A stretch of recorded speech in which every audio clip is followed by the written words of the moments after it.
And ever since then, I've been chasing that feeling again, trying to get up early in the morning and just not, for whatever reason, having the motivation to actually do it. I'm Jennifer Donogh. My major definite purpose is to wake up at 5 a.m. after a good night's rest to publish a video every day for 30 days beginning December 1st of 2020. My channel is all about planning to achieve goals. I'm sharing what I learned with you on how to set goals, create a plan, and successfully execute your plan.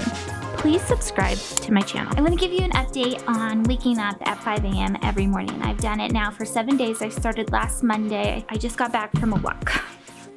I wanted to tell you about it. So I'm not someone that would get up at 5 a.m. I got up at 5 a.m. on an inconsistent basis here and there because I wanted to wake up at 5 a.m., not because I needed to wake up at 5 a.m. I did a paddleboard race last year and it was paddling 70 miles in 48 hours, and I didn't sleep all night and I kept paddling. It was on the Puget Sound and it was the coolest experience, but one of my favorite parts of it was at around like 4 to 6 a.m. It was incredible. All the fish came alive and they were jumping and there were seals, and that's when I saw porpoises. It was really cool. So there was this really neat energy in the morning, and ever since then I've been chasing that feeling again, trying to get up early in the morning and just not, for whatever reason, having the motivation to actually do it. One of my goals for this month, I decided I'm going to actually tackle that because I thought it was something that would help me. I mean, it would be because I thought it was something that would be beneficial for me, that I would feel better after having done it. So I was in search of resources of who could help me wake up at 5 a.m. Because I swear, I'd set my alarm at 5 a.m. I feel like I did this every day for the last year or so. Set an alarm at 5 a.m. I'd get out of bed and turn the alarm off. And the funny thing is, I haven't done anything differently other than making my own alarm. And the even funnier thing is, my own alarm doesn't ever go off. I've used Alarmy, which you get up, got it from Angie Belmar. She has these awesome 5 a.m. routine videos. She recommended Alarmy. I got Alarmy. I used it. I would do the puzzle would end, and I'd go back to bed. I think what I did differently was that I found the 5 a.m. club. So that was the resource that I found, and I read it. And at first I started reading it, I was like, oh no, it's another one of those stories about like self-help. And I made myself continue reading it. I listened to it too, and that was beneficial because I could go on long walks and listen to the story. And the story was kind of cheesy, but I really liked it at the end. So it was a good book at the end. I think that was the difference and why I was able to wake up consistently the last 7 days. I should knock on wood. Because the book, it's not like you wake up 7 days or even 20 days and you've got the habit of waking up at 5 a.m. It's that you have to do it for 60 or 66 days. I forget what it is. It takes like 20 or 22 days. I can't remember. For that first stage where you're setting the impression on your body that says, that's when I wake up. The middle 20-something odd days is when you're forming the habit, and the last 20 days is like when it's imprinted on you. I forget exactly what happens, but it takes those 3 stages for you to be somebody that is part of the 5 a.m. club.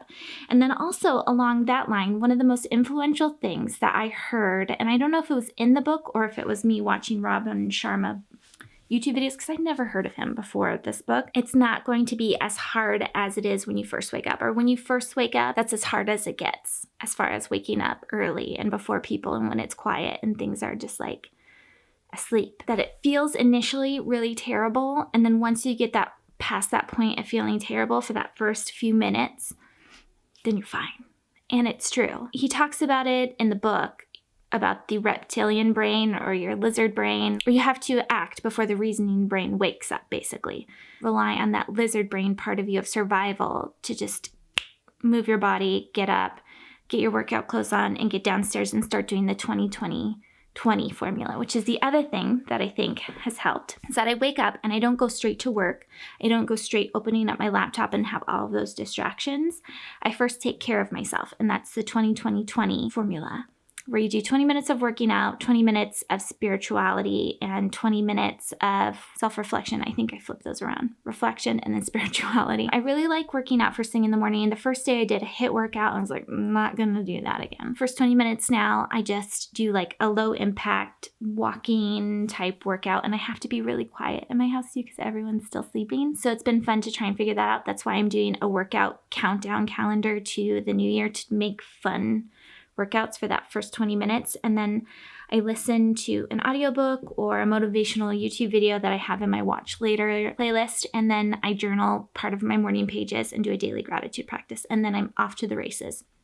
And the funny thing is, I don't get distracted for those first 2 hours. And I think that's part of the fact that I'm doing a video every day for the first, or for 30 days, for the first 30 days of my 5 a.m.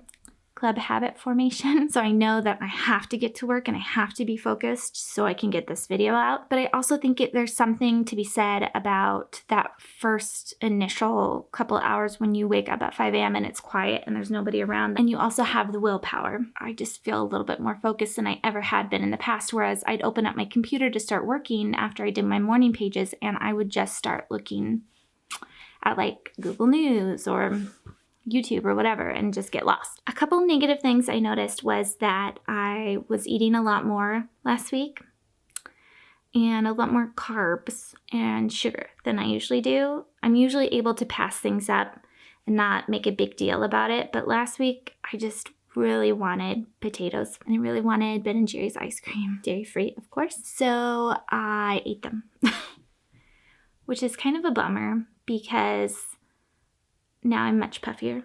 I also noticed that I need to really watch my caffeine intake. I noticed some bad side effects from waking up early in the morning, especially when I did that HIIT workout and then I drank a lot of coffee. I just have to pay attention to how much caffeine I take in. And then one thing that isn't necessarily bad, well, no, it's bad. My nighttime routine still needs to improve because I fall asleep around 10:30 to 11 sometimes, and it needs to be more around 10 o'clock. And this is not unusual though, my sleep hours. It used to just be that I was up much later. So I'm not nervous as far as how much sleep I'm getting. It's pretty normal, but to stay in line with the 5 a.m. club principles, sleep is really important and I need to still improve that. One of the things that I have been thinking about and starting to implement, having a turn down. I worked in hospitality and turn down was something guests would often request. And I always thought how silly it was, but it's actually really nice. So before dinner, what I'm trying to do is make sure that I have our beds really presentable. So I make sure I fold over our covers. I do that for the kids too. I lay out pajamas and I just make bedtime really inviting. And that's before dinner because after dinner, I've lost a lot of energy and momentum. So making sure I get that done. And then also having dishes done before dinner too from the earlier in the day was really beneficial, like the one time I did that. Otherwise, you stay up late washing dishes. I'm trying to think if there was anything else that I wanted to share with you for that first 7 days. Again, this is 7 days of 60 to 66. So obviously I'm continuing on after the 7 days. I'm going to 60 something odd days and definitely for 30 days because that was my goal prior to reading the 5 a.m. club was just to do the 30 days. And I do really like it. Like I don't see any drawbacks of waking up at 5 a.m. to get work done. I do like it way more than working at night. So if you want to find out what happens in the next 7 days or in the next 30 days, make sure that you subscribe to this channel and I'll keep you updated. I also have planning videos coming out and a video about other challenges because this year, 2020, was kind of the year of challenges. Last year I did that paddleboarding race challenge, which was a huge all-consuming challenge for the first half of the year. This year, I've done all these little mini challenges. I did a 20,000 steps a day for a month challenge. We did a Marvel movie challenge thing. I did the Artist's Way. So I'm going to talk about the Artist's Way challenge because that's one that I think that I shared this in the last video, that if you are lost, need a purpose, or just kind of in the rut or on furlough because of what's going on now, this is a book that I found incredibly beneficial. So I'm going to talk about my before and after with the Artist's Way, and it's going to be fun. So make sure you subscribe.